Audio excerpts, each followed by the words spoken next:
بسم اللہ الرحمن الرحیم۔ السلام علیکم ورحمۃ اللہ وبرکاتہ۔ امید اب سب خیریت سے ہوں گے۔ حضرت موسیٰ علیہ السلام کا گزر ایک پتھر کے پاس سے ہوا، دیکھا کہ زارو قطار رو رہا ہے۔ حضرت موسیٰ علیہ السلام نے اس پتھر سے پوچھا کیوں روتا ہے؟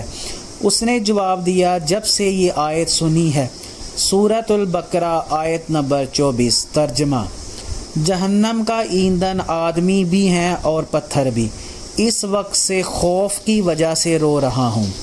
حضرت موسیٰ علیہ السلام نے دعا کی کہ یا اللہ تعالیٰ اس پتھر کو جہنم میں نہ ڈالا جائے۔ وہاں سے وحی آئی کہ ہم نے آپ کی دعا قبول کر لی ہے کہ اس پتھر کو جہنم میں نہیں ڈالا جائے گا۔ حضرت موسیٰ علیہ السلام نے اس پتھر کو تسلی دی۔ پتھر بہت خوش ہوا اور رونا بند کر دیا، اور حضرت موسیٰ علیہ السلام وہاں سے آگے تشریف لے گئے۔ ایک مدت کے بعد حضرت موسیٰ علیہ السلام پھر وہاں سے گزرے تو دیکھا کہ وہ پتھر پھر رو رہا ہے۔ حضرت موسیٰ علیہ السلام نے اس پتھر سے پوچھا کہ اب کیوں رو رہے ہو؟ اب رونے کی کیا وجہ؟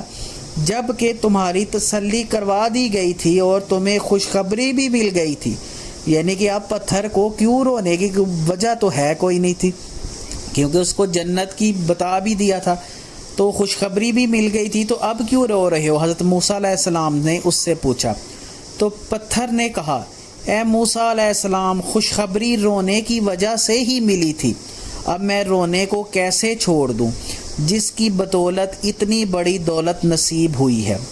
یعنی کہ اس سے ہمیں یہ سبق حاصل ہوتا ہے کہ ہمیں ہر وقت توبہ استغفار کرتے رہنا چاہیے، چاہے ہم خوشی کی حالت میں ہیں، چاہے ہم غمی کی حالت میں ہیں۔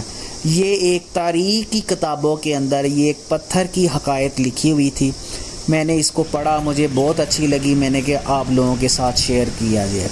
یعنی کہ ہمیں ہر وقت خوشی کی حالت ہو، غم کی حالت ہو، توبہ استغفر اللہ ضرور کرتے رہنا چاہیے۔